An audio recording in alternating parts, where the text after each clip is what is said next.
Boa noite, meus queridos irmãos, graça e paz. Aqui é o pastor Aniel Cruz. Nós estamos aqui para mais uma live de toda quarta-feira, para os nossos bate-papos de teologia, falando com seriedade a palavra de Deus, com amor, que vocês sabem que sempre a gente traz aqui. Hoje nós temos a honra, está conosco aí, nosso querido doutor Roberto Linhares, que vai, é claro, se apresentar, vai fazer a apresentação dele aí.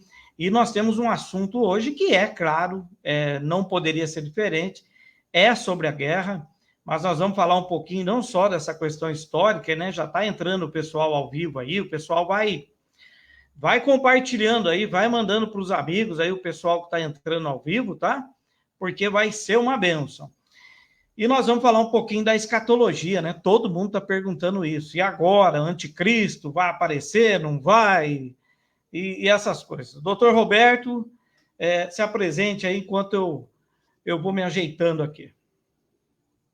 Pastor, irmãos, com satisfação a todos aí que está participando dessa live junto com o nosso amigo, né, querido pastor Aniel, aí de Mogi Guaçu.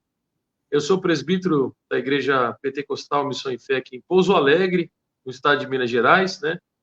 E é um prazer estar com vocês, tá bom? Também sou teólogo aí como professor, pastor Aniel, leciono aqui na igreja aqui também, temos cooperado no Ministério da Palavra, e somos um amante de Israel também, né? Desde a minha infância, através do meu pai, do Rubens, do senhor Rubens, que deve estar assistindo aí também, mesmo ainda sem sermos servos de Deus, né, na igreja evangélica, sempre tivemos um amor e um carinho muito grande pelo povo de Israel, né? E depois da minha conversão, no ano de 95, né, que eu me converti a Cristo, na igreja, a gente passou a entender melhor aí a questão, né, de Israel, do povo de Deus, né, das promessas feitas a Abraão, Isaac e Jacó, né, e podendo entender o que está acontecendo hoje lá, né, que é uma situação muito triste, nós temos acompanhado aí, né, desde do início do Shabat, né, de sexta para sábado, né, que Israel foi atacado aí pelo grupo terrorista Hamas, e temos nos deparado com essas tristes notícias aí. Então, hoje a gente vai estar comentando um pouquinho aí sobre o contexto histórico, né, de tudo isso, né? São duas grandes nações, né, provenientes de um mesmo pai, né, que tem uma briga aí, uma hostil aí de séculos, de milênios, né, de história. E vamos estar falando um pouquinho sobre essa guerra aí e também sobre um pouco de escatologia, né? O que isso tem a ver com a volta, né, de nosso Senhor e Salvador Jesus Cristo, que é a esperança da igreja.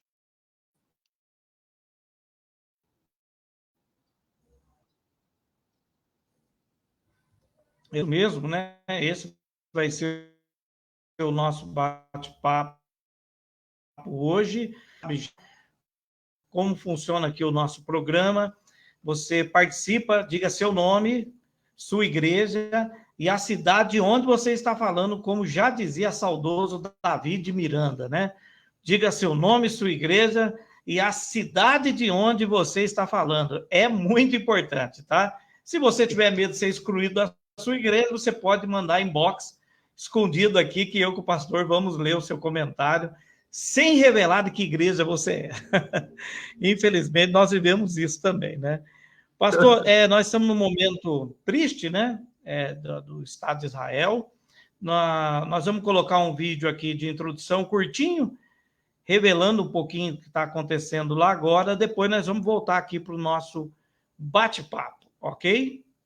Ok. Eu vou abrir a tela para vocês aqui, tá aí, e nós vamos soltar um pouquinho aí do vídeo.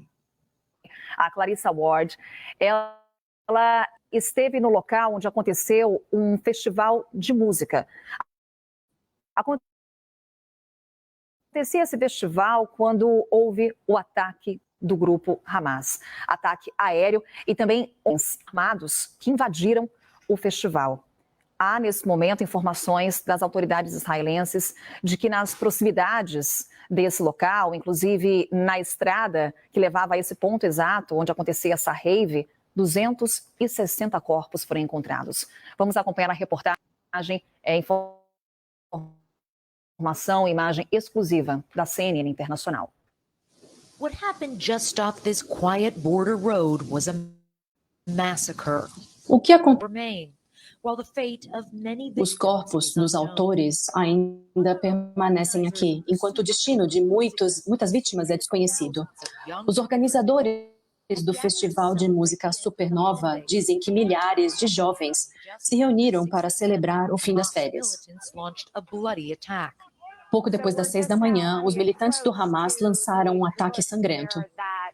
Estamos aqui nos aproximando do kibbutz, o local do Festival de Música. Podemos ver aqui carros que foram alvejados. Aqui temos corpos de 1, 2 combatentes do Hamas. Acho que tem mais ali. Muitas das vítimas passaram horas se escondendo, esperando pelo resgate e ligando para suas famílias. Muitos ainda estão desaparecidos, muitos estão mortos, é difícil obter um número preciso. Agora, um grupo voluntário que lida com restos mortais diz que pelo menos 260 corpos foram encontrados no local do festival. Podemos ver ali o corpo de pelo menos mais uma pessoa. Não queremos chegar muito perto porque a imagem é forte. A luta continua nessa parte da fronteira ao longo do dia, enquanto militares de Israel. Podemos ver ali um monte de tanques chegando e também estamos ouvindo uma sequência de estrondos, aparentemente foguetes caindo naquela direção. E certamente há uma sensação de que as pessoas estão alertas. Tentamos ir àquela direção, mas recebemos um não e tivemos de dar a volta. Clarissa Ward, da CNN. Em Israel. Acabamos de ver. Vamos voltar aqui, pessoal. Vamos voltar aqui. As imagens são fortes, né? Acabei até cortando as imagens, porque de fato são muito fortes as imagens, né? Os corpos. E nós não vamos ficar mostrando isso aqui, até porque nós temos jovens, né? Tem adolescente que procura assistir o nosso programa. Vamos lá, então, doutor Roberto Linhares, o senhor poderia falar um pouquinho do contexto histórico, tá? Da Palestina, explicar para os irmãos aí o que de fato está acontecendo lá. Então, irmãos, se nós fôssemos observar aí no contexto da história bíblica e da humanidade, né, nós observamos que nunca existiu um povo palestino. Então, nós não vamos encontrar dentro do contexto histórico, né, um povo, nação, língua, cultura, religião ou economia palestina, né? As alegações de ser um povo palestino que habitou essa chamada Palestina por milhares de anos não passa de uma mentira intencional, né? A verdade é que a terra, né, que esse povo palestino eles habitam é a antiga terra de Canaã, né, que era chamada terra dos cananeus, e tornou-se Israel quando Deus entregou o seu povo, né? Então, nós vamos ver dentro do contexto da história de Israel, né, depois que aquilo ali, o povo de Israel vem habitar em Canaã e se tornar uma nação, né, no período, a gente chama de período teocrático, né, o período quando Deus era o governo de Israel, e depois no período da monarquia, e na divisão do reino de Israel também, depois de Salomão, né, com a sua posteridade, o reino do norte, reino do sul, e depois do cativeiro assírio, do cativeiro babilônico, né?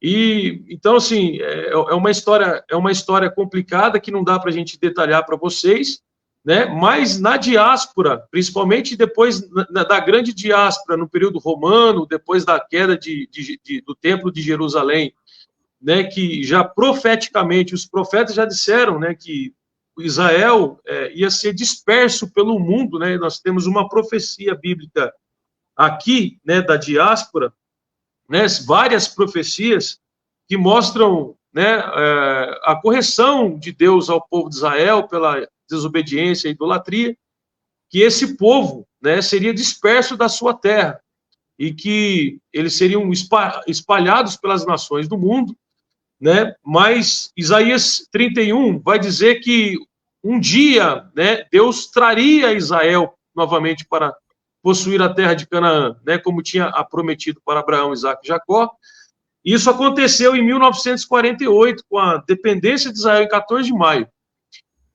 Quando Israel ele volta para a sua terra, então a antiga terra de Canaã, a terra de Israel, ela já tinha sido ocupada, né, pelos árabes, né, por outros povos também. Então não foi fácil para Israel retomar, né, para suas terras. E dentro dos acordos aí de paz, né, da Organização das Nações Unidas e outros órgãos, né, Israel ele passou a ter por direito aquele pedaço de terra novamente, que não era o original como nos tempos bíblicos, né, porque Israel perdeu muito território, né, e hoje as terras de Israel ela é possuída, né, por...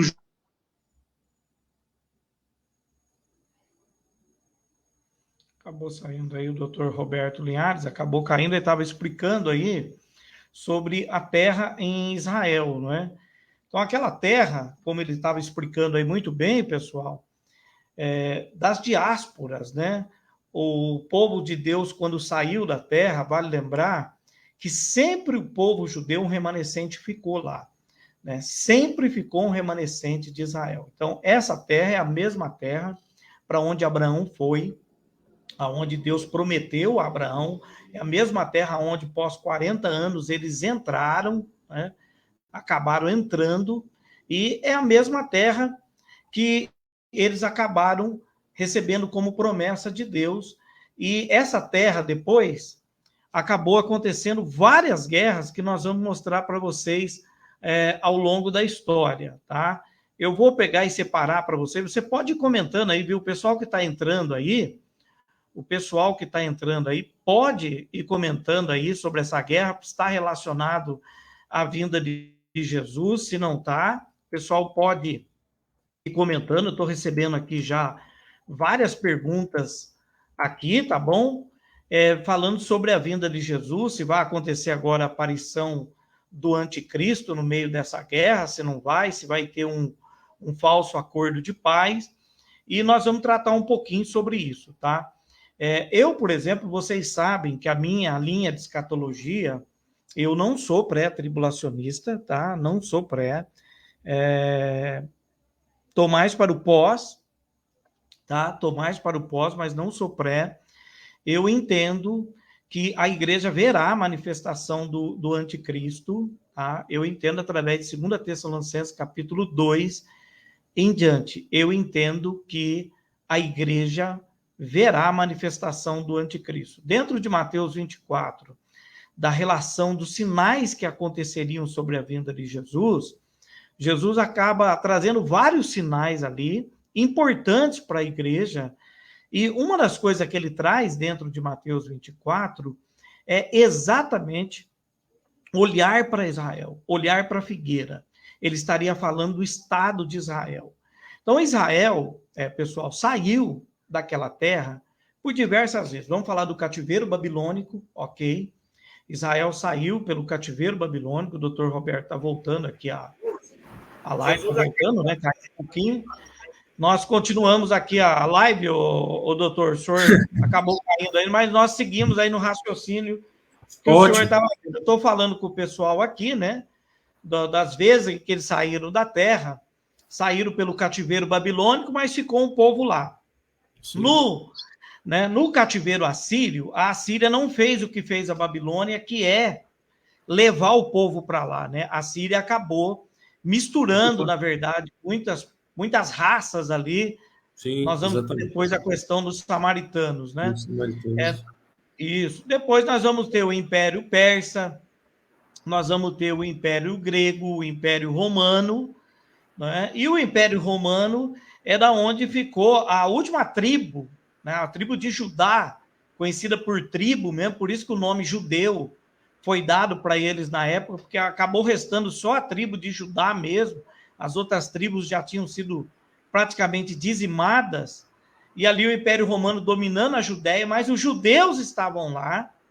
Os judeus, o próprio Jesus, quando diz assim, a salvação vem dos judeus, ele está falando que os judeus estavam lá. E quando a Inglaterra toma conta, nós sabemos que no ano 70, os judeus mais uma vez são expulsos daquela terra, General Tito invade, tem aquela batalha sangrenta, a derrota lá na Judéia, e depois nós vamos ter os otomanos, e vamos ter os ingleses no finalzinho já tomando conta daquela terra e concedendo aos judeus do mundo todo que retornassem para aquela terra numa decisão da ONU, que o senhor falou muito bem aí. Então, o senhor disse no começo sobre os palestinos, né? Explica para o pessoal um pouquinho da origem dos palestinos, né? Quem são os palestinos e qual é a luta deles? Então, esse termo, né, de onde vem esse termo palestino, né, e onde se localiza? Então, nós falamos que a localização da Palestina hoje, ela se insere dentro das terras de Israel mesmo, né? O povo palestino, né, a localização é o nome de uma região localizada no Oriente Médio, né, que é a antiga Judéia, então, né, tá especificamente ali na Judéia, né? E ela foi nomeada, né, pelo imperador Adriano, que rebatizou, né, por Palestina, né, na tentativa de apagar os vestígios judeus da região, né? Então, esse nome Palestina, ele se deriva do nome Pelesher, que significa Filístia, né? Então, e da onde veio o nome Palestina. Então, resumidamente falando, essa região, essa terra é a terra dos antigos filisteus, né, dos filisteus, né, os arqui-inimigos de Israel, né, que habitaram a região costeira ali, né. Então eles estabeleceram alguns assentamentos ali, como Gaza, né, que é a região que está sendo bombardeada por Israel, né, e o Equinon também. Então são duas regiões, né, ocupadas por eles ali. Então não existe um estado independente palestino. A luta, né, pelos palestinos, os supostos palestinos aí, que são os árabes, que ocupam o território lá de Israel, né, eles vêm lutando há muitos anos aí pela instituição de um Estado palestino. Então, eles não têm um governo palestino, né, eles têm esses grupos aí terroristas, né, ditadores que assumiram o poder e que não querem largar o poder, né, a custo de nada. E nós vemos aí, dentro do contexto geopolítico, que os palestinos, né, os terroristas, eles não querem a instituição de um Estado, né? O que eles querem é cometer esses horrores que eles estão cometendo aí com Israel. Eles querem, né? o desaparecimento de Israel, né? A verdade é desaparecer com Israel no mapa, né? Porque se nós formos ler o estudo do Hamas, né, que eu até tenho ele aqui, né, o objetivo do Hamas é extirpar os judeus do mapa. Eles dizem que eles estarão de pé, né, enquanto os palestinos estiverem de pé. A objeção, a intenção é que os judeus sejam exterminados na face da terra, né, que a ira de Alá venha cair sobre o povo judeu e sobre os cristãos também, né, pastor? É importante enfatizar que o alvo do Islã hoje no mundo são os cristãos e também os judeus. Então, não só os judeus sofrem pela perseguição muçulmana, mas os cristãos ao redor do mundo morrem em grande massa. Não é divulgado muito pela mídia, mas nós temos milhares e milhares de cristãos sendo mortos a cada dia aí por professar a sua fé em Jesus Cristo. Exatamente. Eu tive recentemente na Palestina e eu acabei entrando na Palestina com a camisa de Israel.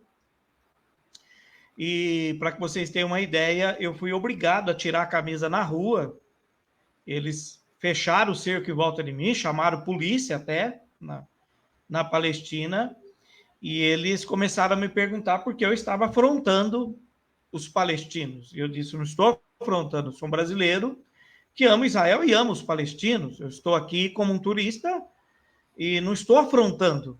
Mas eles me obrigaram a subir no ônibus e tirar a camisa. O outro guia lá me ajeitou uma outra camisa verde, a camisa verde, que é o que eles gostam, né? Que vai estar relacionado à sua bandeira, e aí cessou.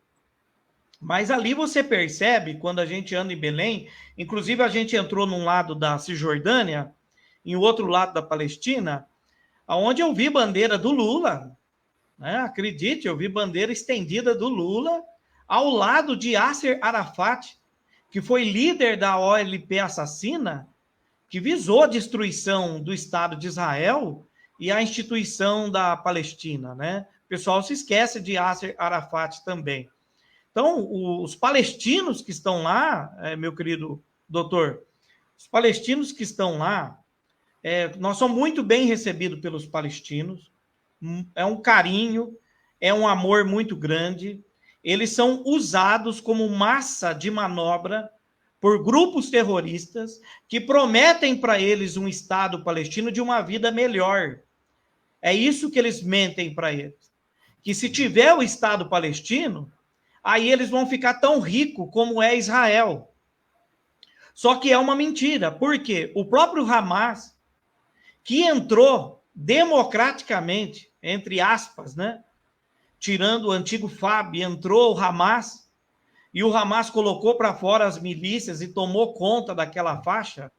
Desde que o Hamas está na faixa de Gaza, é miséria, desgraça, Isso. e nós temos relatos de que o próprio Hamas abusa sexualmente de crianças, das próprias crianças deles. Eles causam atrocidades. Eu já estive lá, eu já vi, não tem saneamento básico, não tem condições realmente de 2,5 milhões de pessoas viver no meio daquilo lá, dá dó.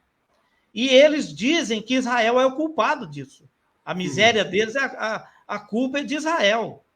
Só que esses bandidos do Hamas vivem vida luxuosa, doutor.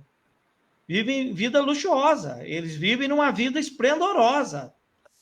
Então, o povo palestino precisa entender que essa causa que o Hamas fala que é por eles, não é por eles. Não é por eles. Pode falar.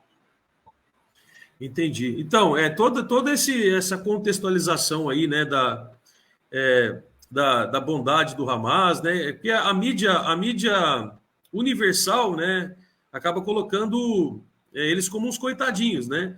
Tanto é que nós temos um grande problema aqui no Brasil, né, que a extrema esquerda, né, e os esquerdopatas também da mídia esquerdopata do Brasil, né, chegaram a chamar.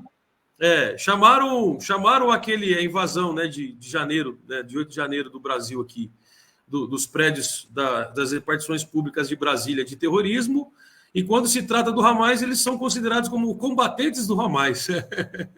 Combatentes do Hamas. Inclusive, nunca usam a palavra terroristas do Hamas, mas sempre combatentes do Hamas, né?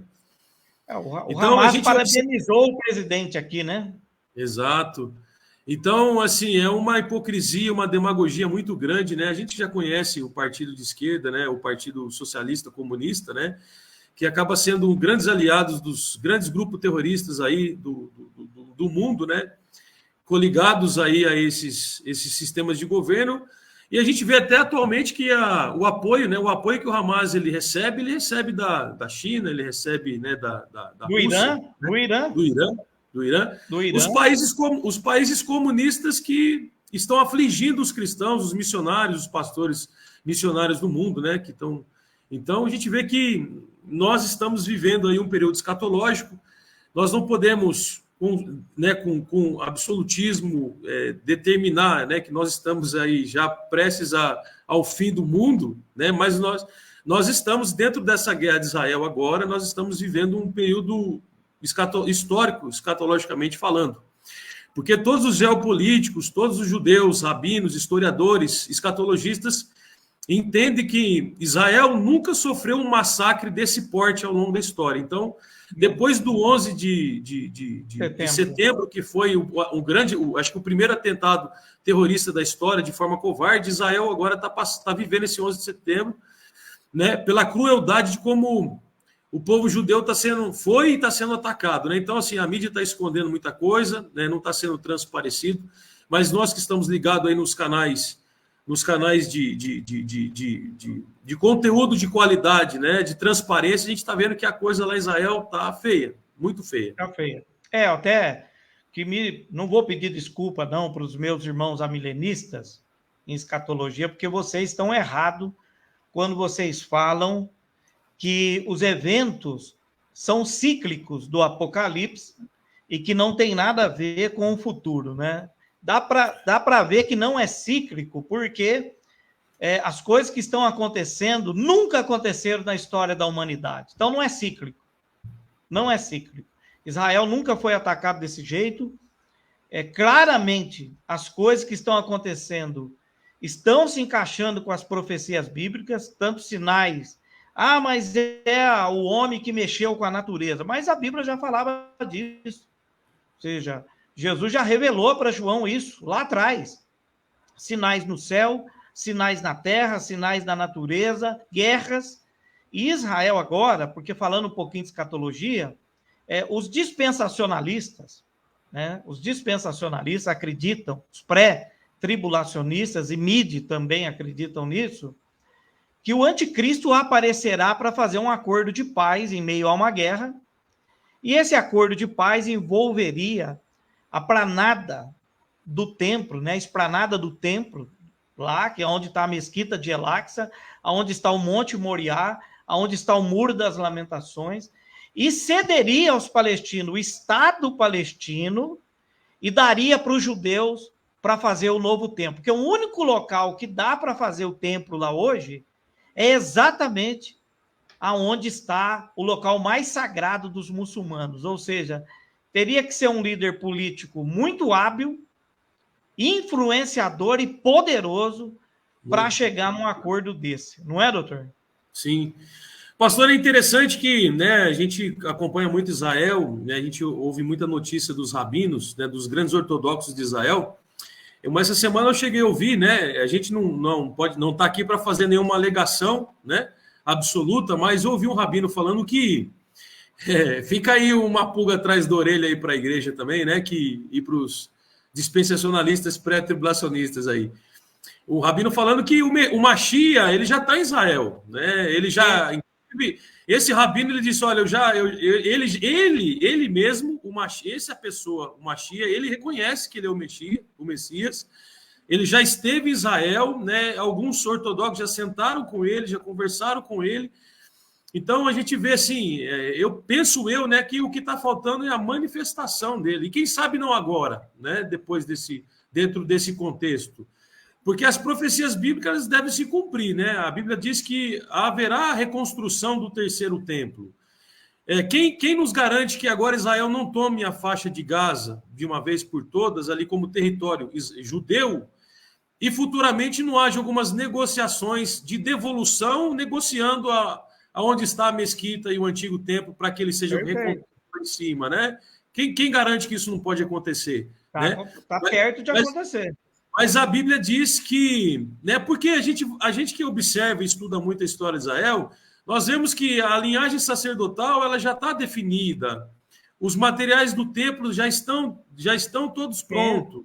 Né? A bezerra vermelha que era usada no Holocausto, ela foi apurada geneticamente a sua raça, ela já existe. Então, já está tudo aí. O que está faltando é a concretização da construção do templo, né? E a Bíblia fala que quando o terceiro templo for reerguido, né, que o abominável da desolação ele vai se assentar aí no templo e requerer uma adoração, né, como sendo o próprio Deus. E aí que Israel vai rejeitar, porque os judeus não adoram outra pessoa a não ser o Eterno, né? E aí vai existir uma ruptura desse tratado de paz temporário, né? E aí começará uma perseguição como nunca houve, né, entre os judeus e também entre os cristãos, né? Então, estamos à porta aí do... Porque quem diz que foi Etíoco Epifânio que sacrificou um porco no altar, que ele foi o anticristo, está redondamente enganado, né? Ou seja, ele pode ter sido uma figura como Hitler e outros, né? Sim, exatamente, né? Mas o apóstolo Paulo, em 2 Tessalonicenses, no capítulo 2, ele deixa bem claro. Porque o problema de muitos pré-tribulacionistas é só ler o versículo 7 e 8. Não lê o versículo, a narrativa expositiva, o fluxograma do texto, que começa no versículo 1 antes de chegar no 7 e no 8. E no 3, Paulo dá 2 sinais da vinda de Cristo, bem claro.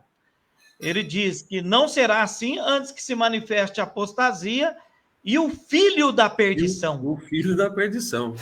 Ou seja, ele está no 3, não está no 7. Aí lá no 7 e no 8, até que aquele que o detém seja tirado, mas primeiro apareceu. Porque qual o sentido de ter um anticristo se não tem igreja para ele perseguir?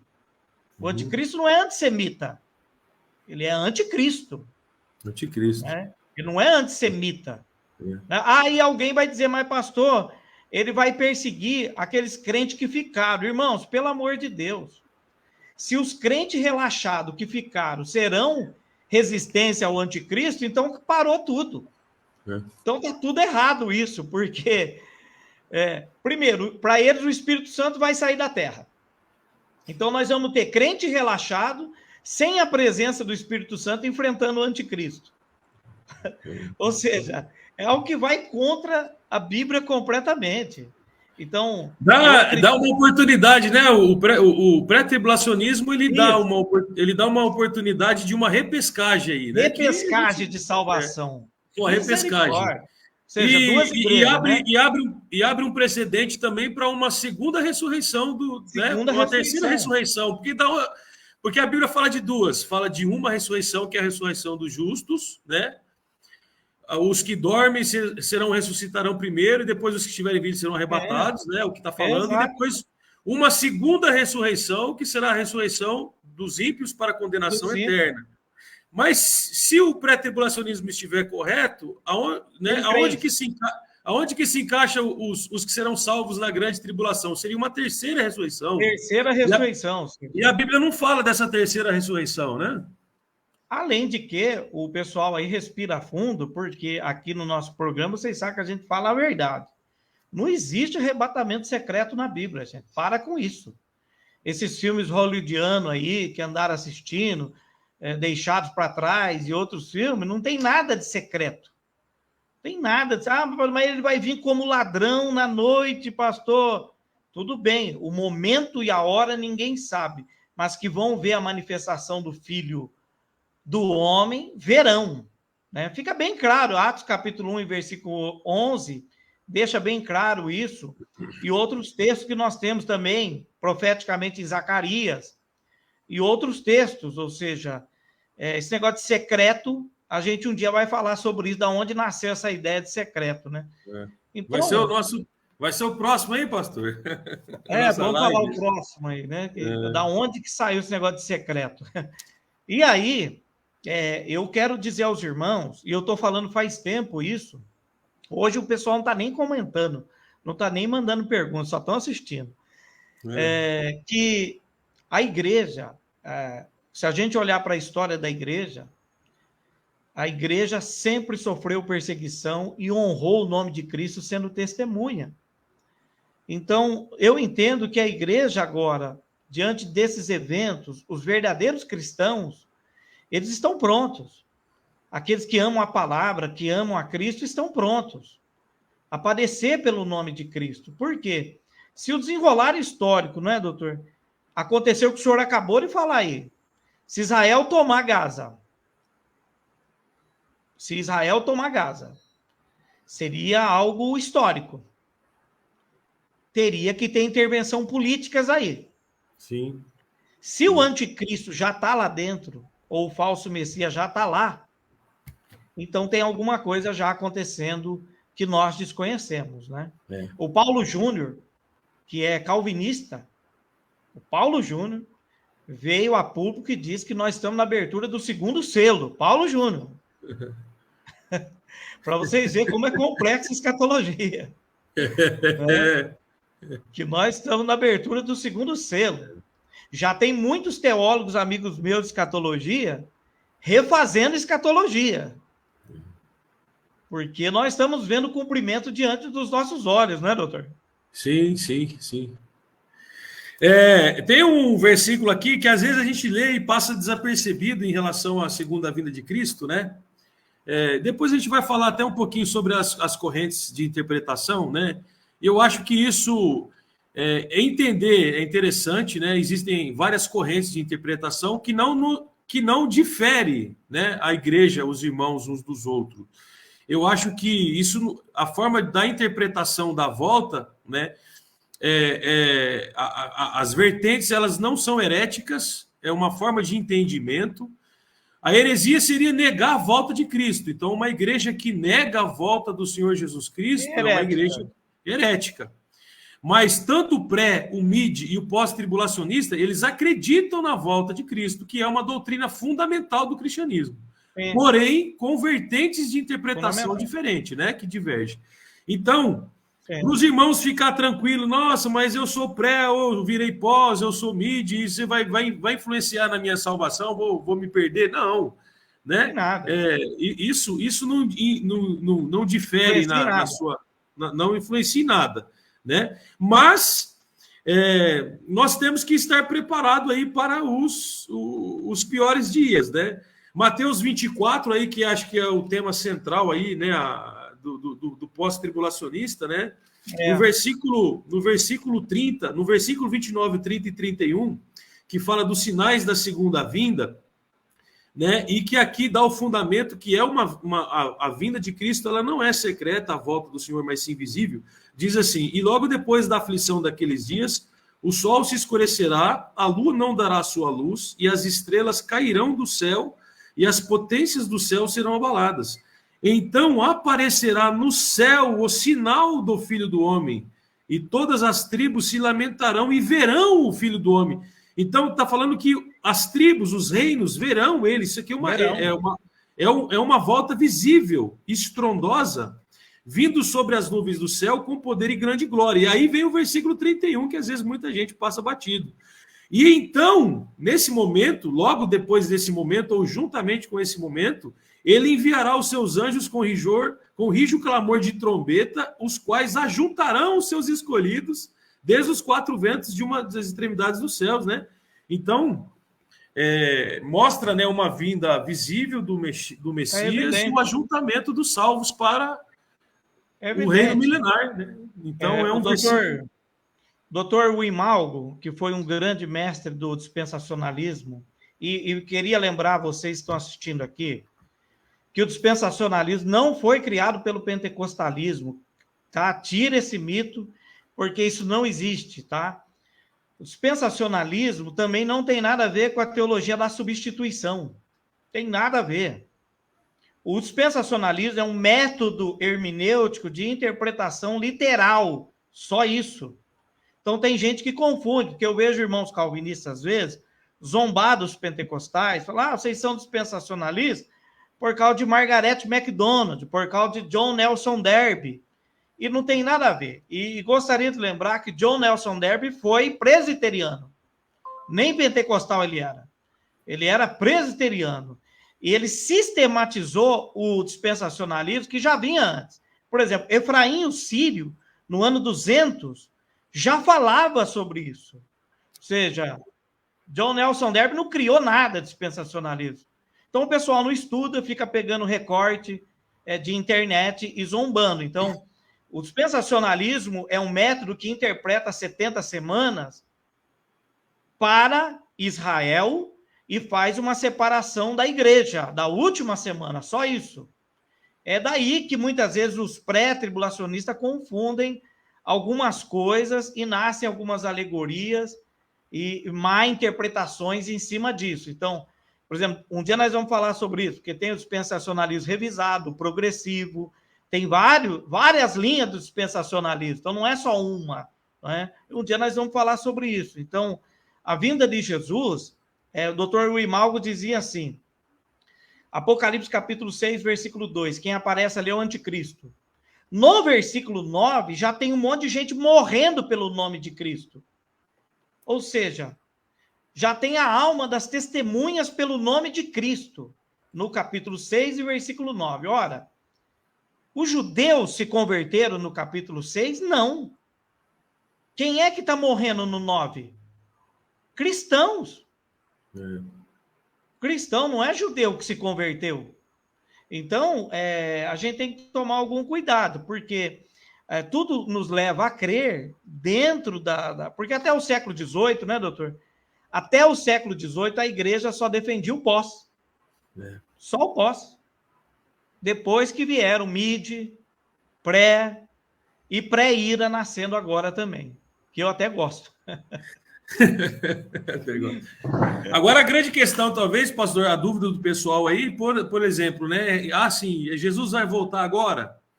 É interessante a gente analisando o capítulo 24 de Mateus, do Evangelho de Mateus, né? Que Jesus vai falar dos sinais que antecedem a sua vinda. Eu acho que é muito interessante nós a gente fazer um paralelo aí, um esclarecimento, né? Porque, assim, versículo 3 do capítulo 24, ele fala sobre os sinais da vinda, né? A consumação dos séculos. Primeiro ele ressalta, né, sobre o engano, os falsos cristos que sobreviriam, né? E isso já, desde a história da igreja, já se levantaram muitos grandes falsos cristos aí, falsos messias, né? Depois ele fala das guerras. Então, assim, a guerra não é de hoje, a guerra já existe desde quando o mundo é mundo, nós temos aí as guerras, né? Depois ele fala sobre a grande perseguição dos cristãos, né? No versículo 8. Ele fala também sobre os escândalos, ele fala sobre os falsos profetas e ele fala sobre o esfriamento do amor, né? Então, essa guerra que está acontecendo em Israel é uma uma a mais de tantas outras que já existiram, né? Mas o que nos chama a atenção é a questão que Jesus até usa esse paralelo, que ele fala que a vinda dele é semelhante a uma mulher grávida que está prestes a dar à luz, né? Então, como eu sou um profissional da saúde, e como eu já, né, na minha primeira formação, que foi a enfermagem, em 95, né, eu trabalhei 10 anos na área da enfermagem, eu cheguei a estagiar num centro de maternidade de pré-parto, e nós observamos o seguinte, né, que é o que está acontecendo agora, que quanto mais próximo da luz da criança, maior é a intensidade das dores da mulher e menores são os espaços também de contração uterina, sabe? Então, guerra já existe há muitos, né, há Mas séculos. Não nessa intensidade, né? Só que agora o espaço está sendo muito menor e a intensidade está sendo muito maior. Dá-nos, né? E Jesus falou sobre isso, né? Então, assim, a intensidade está sendo aumentada, né? A gente, todo dia, toda semana, nós estamos vendo tragédia no mundo, né? Nós vemos a natureza clamando pela sua redenção através aí dos tsunami, superaquecimento global. Nós enfrentamos agora no Brasil uma frente calorosa, né, que nunca existiu na história brasileira. Vai piorar. Né? Os geólogos dizem que vai piorar muito, né? Isso é um sinal, né? Eu lembro que esses dias o senhor o senhor postou no Facebook aí um versículo, né, que dá a entender sobre esse aquecimento, né, que nos últimos dias os homens seriam queimados aí pelo excesso de calor, abrasados. Então, nós estamos vendo que tudo está se encaixando perfeitamente, né?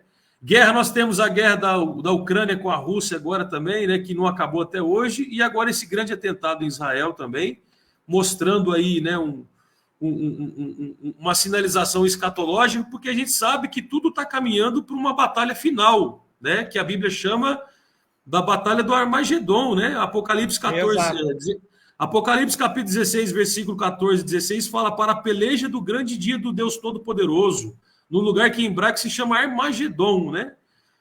Então, o senhor que sempre está aí em Israel sabe que aquele vale de Meguido, né? Que é uma depressão assim.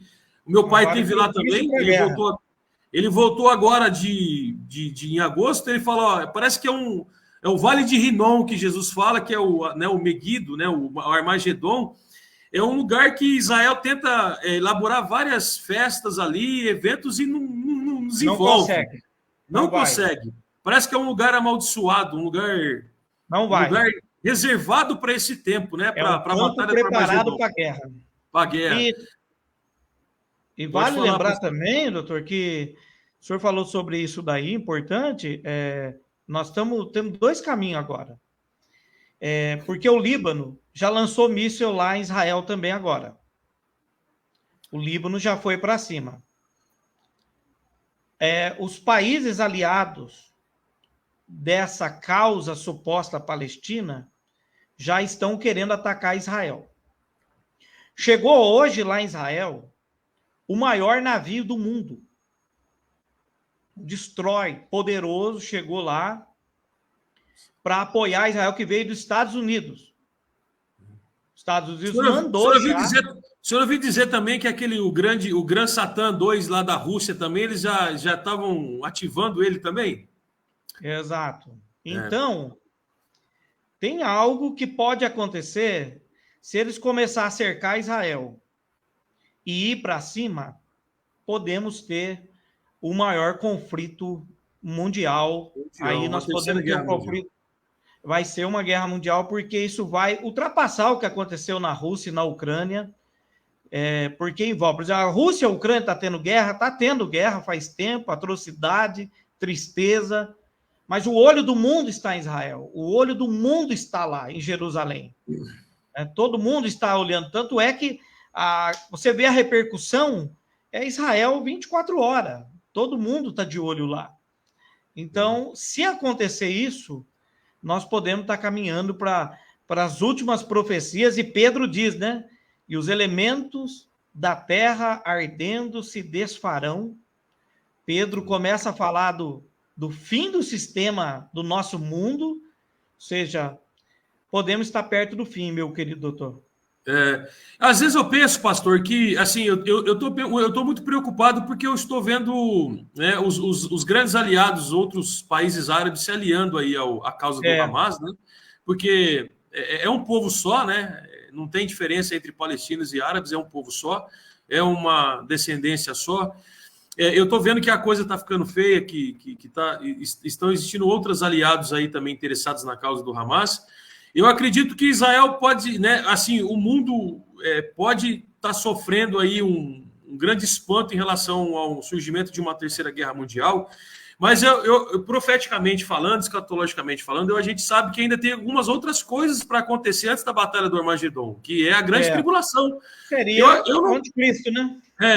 Eu acredito que se o falso Messias estiver aí, talvez as coisas vão esquentar um ponto dele ele se revelar mesmo o iníquo da iniquidade, né? O filho da iniquidade. Fazer a paz, né? Ele estabelecer esse tratado de paz, porque ele é a única pessoa que vai ter o poder para isso, biblicamente falando. Israel e o mundo vai gozar um período da falsa paz, né? Dito pelo profeta Daniel, um período pequeno, que a gente não sabe dizer exatamente se é 3 anos e meio exatamente, né? Um período de falsa paz, e depois uma ruptura desse tratado para o início da grande tribulação, né? De uma grande perseguição aí para judeus e cristãos. Exatamente. Por exemplo, nós temos um exemplo, alguém vai dizer assim, mas pastor, se manifestar o anticristo, o mundo não vai ver? Os crentes não vão ver? Então, cadê a iminência? Quer dizer, então, que a gente vai saber que já quando que vai acontecer isso, só que o pessoal está se esquecendo, da apostasia.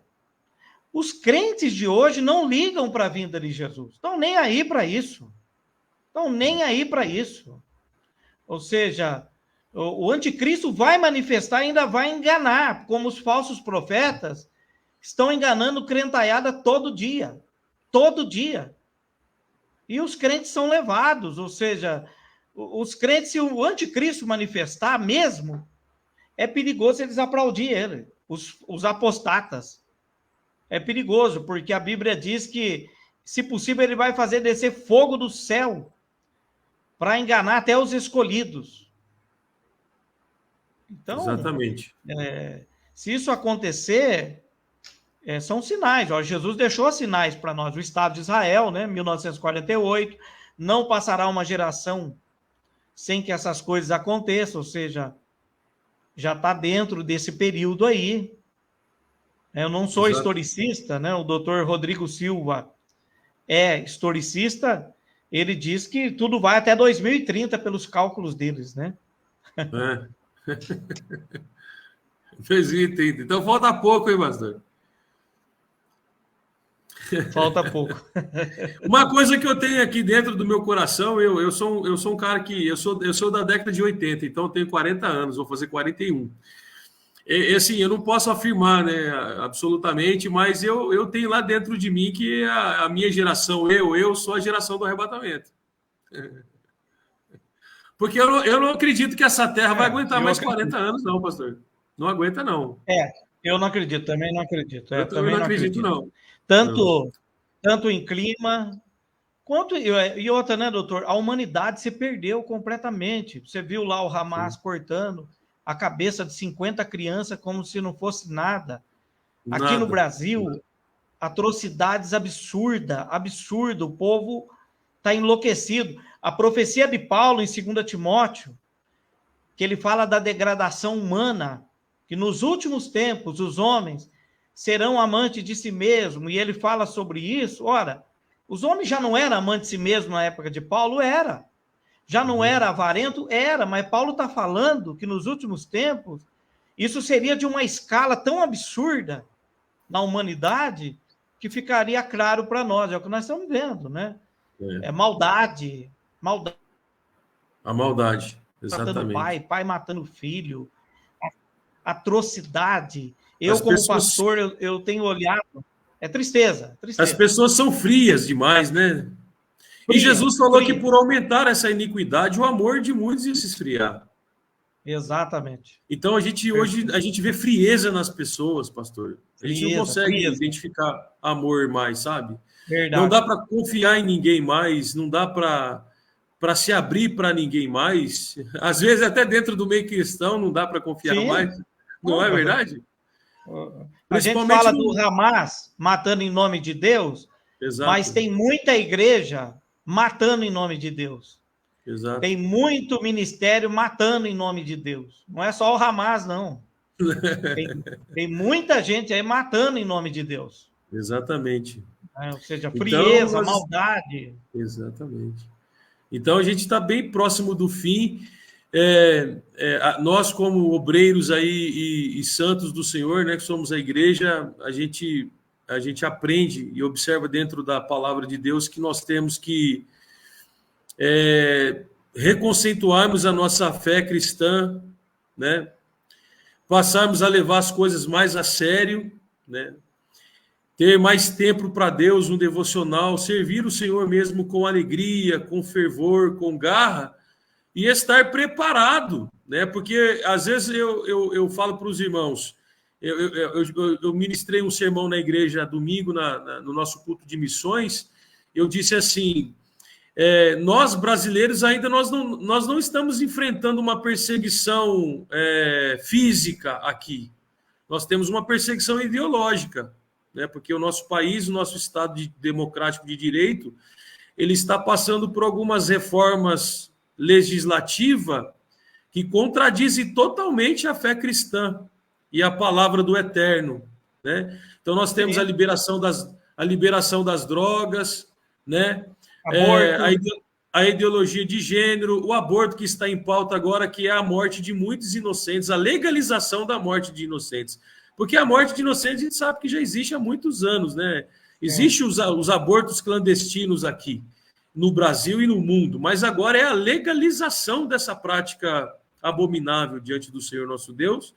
Então nós estamos sofrendo uma perseguição ideológica, mas eu disse para os irmãos, né, enquanto no sermão, nós temos que nos preparar para a perseguição física que vai vir também.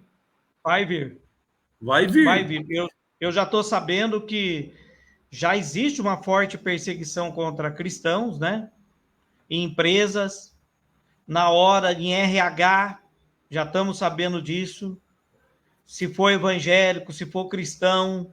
Não contrata, né? Não contrata, já estamos de olho nisso, já existe uma perseguição. Então, a coisa está ficando horrorosa e nós temos que ter essa consciência que não dá para brincar mais de ser crente, não. Nós temos que nos firmarmos em Jesus Cristo, independente de quem esteja certo, se é o pré, o pós, o mid, o pós-ira, nós temos que estar preparado para qualquer momento, né? Para qualquer coisa aí. Exato. Eu falo assim, porque pela lógica, os nossos irmãos sofreram tanto, né? A igreja primitiva, os apóstolos, eles sofreram tanto, por que será que a igreja do século XXI, que é uma igreja... A pior igreja, né? A pior igreja do século, de todos os séculos, os cristãos mais cretinos na fé, vamos dizer assim, não podem sofrer, né? Não podem sofrer. Então... Vão ser levados, ou seja... Parece que... Eles faltam do culto, dá relaxo na fé, dão um relaxo com Cristo e vão ser arrebatados antes da grande tribulação. Muito lindo. Umas coisas assim que às vezes a mente nossa que nós temos, né? Não vamos nem falar de questão bíblica, não. Pela lógica da coisa, eu acho que eu não vejo cabendo muito na balança da justiça divina, né? Por que os primeiros sofreram e agora nós não vamos sofrer, não podemos sofrer, sabe? Como se a igreja, né, primitiva. Como se a nossa geração fosse melhor que aquela primeira geração de cristãos, né? Se tem uma igreja que tinha que ser arrebatada, era a igreja primitiva. A igreja primitiva, exatamente. Então, meus irmãos, os irmãos que estão nos acompanhando aí, né? Você que é um salvo, um eleito em Jesus Cristo aí para a salvação eterna, tem essa consciência, né? Não há tempo mais para brincadeira, gente. Nós temos que nos voltarmos para Deus. Você que está desigrejado, você que critica a igreja, você que não aceita, né, a submissão pastoral, você que já talvez seja um herege aí na fé, reveja os seus conceitos, né? Enquanto a porta da graça está aberta, eu acho que há uma oportunidade para todos voltarem ao Senhor enquanto é tempo, né? Porque assim como foi nos dias de Noé, né? Noé foi salvo pela arca, né? E nesse tempo a arca é Cristo, né? E as portas dessa arca ela ainda está aberta para receber os arrependidos, né? Mas na hora que Deus fechar essa porta, então não restará mais uma outra oportunidade, né, pastor? É o que consideração finais minha aqui para todos é que pega na sua família, como Noé fez. Noé pregou 120 anos e pelo menos a casa dele ele colocou para dentro da arca, né? A minha orientação é que todo mundo lute como Noé, pelo menos pela sua casa, né? Pela sua família, né? Pela sua família, para que todos possam ser salvos, né? E assim eu já entendi isso há muito tempo, pastor, que antes de sermos ministros da igreja, sacerdotes da igreja, nós temos que ser sacerdotes do lar, né? Exato. Às vezes nós nos preocupamos tanto com as ovelhas, os bodes aí fora e esquecemos da nossa família, sabe? Exatamente. Queremos ganhar o mundo para Cristo e acabamos perdendo a nossa família, a nossa casa. Muitos pastores erraram nisso. Erraram no passado, erraram muito. Eu vejo meu avô mesmo errou nisso, né? Meu avô foi pastor 47 anos, teve 11 filhos, nenhum foi para a igreja. Olha aí para você ver. Nenhum, porque não aguentava triste. O rigor dele na igreja. Né? Por causa da pressão da igreja, ele maltratava os filhos, né? Então, infelizmente, muitos errados. Não vamos cometer o erro, né? Exatamente. Meu querido doutor, estamos indo para o final, 3 minutos aí para terminar a live. Dá suas considerações final aí. Vamos lá. Depois a gente vai voltar em outra data aí, né? Assim, então, gente, diante dessa situação que nós estamos vivendo aí, né, eu queria deixar um versículo aqui para os irmãos e até convidá-los, né, porque nós entramos num propósito de campanha, né, de oração, né, de oração nas madrugadas, de orarmos todas as quarta-feiras da meia-noite, né, da quarta para quinta, na verdade, né, vai ser a virada de quarta para quinta, da meia-noite à meia-noite e meia, né? Nós temos um propósito aqui na nossa igreja aqui, né? Que fomos abençoados pelo nosso pastor local para realizarmos esse propósito.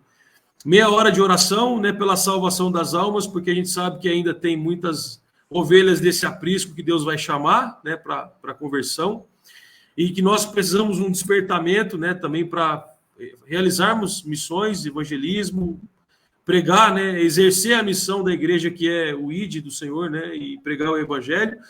E aproveitando o ensejo agora do sofrimento dos nossos irmãos, ontem eu passei um dia muito triste, pastor. Assim, a gente se agonia na alma em ver o sofrimento de Israel, embora nós conhecemos, né, as profecias, sabemos que Deus tem um trato com Israel, as profecias vão se cumprir na íntegra em relação ao povo de Israel. Mas nós somos seres humanos, né? E todo ser humano que tem um mínimo de empatia, né, se coloca no lugar das pessoas e nós acabamos sofrendo junto. Então, além de nós orarmos nesse propósito aí às quarta-feira à noite pelas almas, pela salvação de almas, nós vamos estar orando por Israel também. E eu gostaria de deixar aqui, né, Salmo 122, versículos 6 e 8, né? Orai pela paz de Jerusalém. Prosperarão aqueles que te amam, haja paz dentro de teus muros e prosperidade dentro dos teus palácios, né? Por causa dos meus irmãos e amigos, direi, haja paz em ti. Então, é uma responsabilidade da igreja também orar pela paz de Jerusalém, pela paz de Israel, né, para que Deus, por amor, né, da igreja e do povo de Israel, que nós somos um povo só hoje, né, unificados em Cristo, nós somos enxertados nessa videira verdadeira junto com Israel, que nós possamos orar, né, para que Deus amenize o sofrimento, né?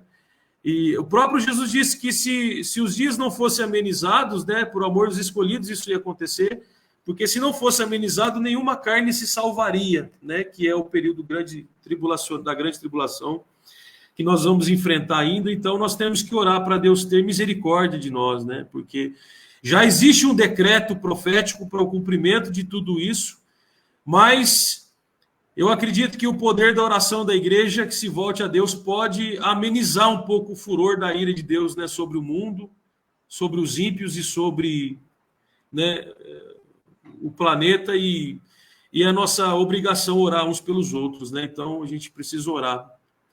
Inclusive, se o pastor permitir, né, nós poderíamos até fazer uma oração agora para a gente encerrar, né, orando pelo Israel, para que Deus abençoe. O exército israelense, né, hoje até eu estava conversando com meu pai, já existem algumas ONGs sérias de Israel que estão recebendo alimentos, recebendo donativos para ajudar os soldados e as famílias desamparadas lá também, né, que estão passando por dificuldade, e, né, ofertas que podem ser enviadas para Israel através de Pix também. Então, se nós podemos ajudar, por que não fazemos, né? Então, e se você não pode ajudar financeiramente, né, o povo de Israel, você que ama Israel, que ama... Ore, né? Vamos orar. Você pode orar, né? Então, a gente vai fazer um momento de oração, e depois já deixando ao pastor aí dar a finalização da nossa live. Deus abençoe a todos, né? Meu filho acabou de me mandar aqui para mim. O pessoal não conseguiu comentar hoje, porque a live, infelizmente, foi como privada o comentário, e aí o pessoal não conseguiu entrar para comentar. Só que esse vídeo vai ficar gravado lá no YouTube depois, pessoal. Pode fazer os comentários por lá, tá? E foi um descuido nosso hoje aqui, que os comentários ficaram desativados para o Facebook hoje. Por isso que o pessoal não conseguiu entrar e comentar com a gente, como sempre a gente faz aqui toda quarta-feira. Mas eu espero que o vídeo tenha sido proveitoso. Deus abençoe vocês. Boa noite. Vamos fazer oração por Israel, pelos palestinos também, que não são nossos inimigos, são irmãos também. Exatamente. Os palestinos que tem pelo Brasil e pelo mundo, e por Israel, para que não tenha mais esse conflito e todos tenhamos paz. Pode dirigir a oração, pastor. Senhor nosso Deus, Deus de Abraão, Deus de Isaac, Deus de Jacó, Deus de Israel, diante da sua presença, em o nome do Senhor Jesus Cristo, nós levantamos as nossas orações em intercessão pela paz de Jerusalém, pela paz de Israel, pela paz do seu povo e pela paz mundial, para que o Senhor exerça a sua misericórdia, a sua infinita graça, concedendo, Senhor, consolo pelo teu Espírito Santo a todos aqueles que sofrem perda dos seus entes queridos, pelos seus familiares. Sabemos que estamos vivendo um tempo profético, Senhor, e tudo já está decretado. Não há o que se faça para mudar. A sua palavra diz que passarás os céus e a terra, mas as suas palavras não vão te passar. Mas o que nós te pedimos é que o Senhor seja com a igreja, seja com Israel, seja com o mundo, concedendo ainda a oportunidade para aqueles que ainda hão de ser salvos através da pregação do Evangelho. Nos concede a tua paz. Em nome de Jesus, nós te agradecemos. Amém, Senhor. Amém. Pastor, boa noite, doutor. Satisfação muito grande, viu, de estar com o senhor aí, aos irmãos de Mogi Guaçu, da igreja aí do senhor, da Assembleia de Deus. Um grande abraço, esteja orando por nós aí, que nós estaremos orando por todos os irmãos, tá bom? Fiquem com Deus aí. A satisfação é nossa. Boa noite à família aí, a todos os irmãos. Shalom.